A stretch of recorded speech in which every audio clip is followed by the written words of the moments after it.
అదే RTV app వార్తల్ని క్షణాల్లో చదివే అవకాశం ఉంటుంది. ఒక న్యూస్ పేపర్, ఒక టెలివిజన్ ఛానల్ మీ చేతుల్లో ఎప్పుడూ ఉంటాయి.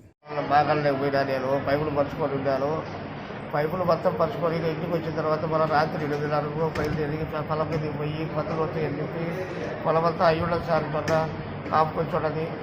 ఇది లాస్ట్ స్టడీది కబురు పూరకాల నుంచి నీళ్ళవలసిన నా పరిస్థితి అయితే వాళ్ళ పరిస్థితి ఏంటి? నాకు చాలా ఘోరంగా ఉంది సార్. నా పని నాకు ఎవరు ఆపోజిట్ ఎవరు లేరు. ఏ రాజకీయం నాకు అవసరం లేదు. నాకు పాలకార్యం ఉంది. నన్ను కాపాడండి సార్. ఇది నన్ను ఇంటి మధ్యలో చంపేస్తారు. నాకు బట్ట పొదిలి చెప్తాడు. ఎప్పుడైనా ఇమీడియట్గా చంపేస్తారు సార్. వాళ్ళు తెలిసిన భూమి 400 ఎకరము బుటాయించి ఈ ఆపదులు ఈ బుద్ధి నుంచి ఎకర పొలాలందరూ నా మీద కళ్ళు పెట్టడం సార్. ఇది నా పరిస్థితి సార్. పేద ప్రజల కోసం నేను పోరాడుతున్నా కానీ, న్యాయవాదాన్ని పోరాడుతున్నా కానీ అన్యాయాన్ని పోరాడాలా.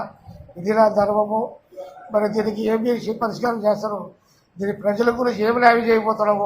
బాగానే పోయినా నేను పైపులు పరుచుకొని ఉన్నాను. పైపులు మొత్తం పరుచుకొని ఇంటికి వచ్చిన తర్వాత మన రాత్రి 8:30 బయలుదేరి పొలం మీద పోయి పత్తులు వస్తాయని చెప్పి పొలం అంతా అయ్యుండ సార్ మొన్న కాపుకొచ్చున్నది. ఇది లాస్ట్ స్టడీది కబురు పూరకాల నుంచి నీళ్ళవలసిన నా పరిస్థితి అయితే వాళ్ళ పరిస్థితి ఏంటి? నాకు చాలా ఘోరంగా ఉంది సార్. నా పని నాకు ఎవరు ఆపోజిట్ ఎవరు లేరు. ఏ రాజకీయం నాకు అవసరం లేదు. నాకు పాలకార్యం ఉంది. నన్ను కాపాడండి సార్. ఇది నన్ను ఇంటి మధ్యలో చంపేస్తారు.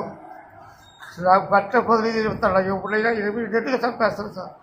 వాళ్ళు తెలిసిన భూమి 400 ఎకరము బుటాయించి ఈ ఆపదులు ఈ బుద్ధి నుంచి ఎకర పొలాలందరూ. మరిన్ని వీడియోస్ కోసం ఛానల్ ని సబ్స్క్రైబ్ చేయండి. లేటెస్ట్ అప్డేట్స్ కోసం వాట్సాప్ ఛానల్ ని ఫాలో చేయండి.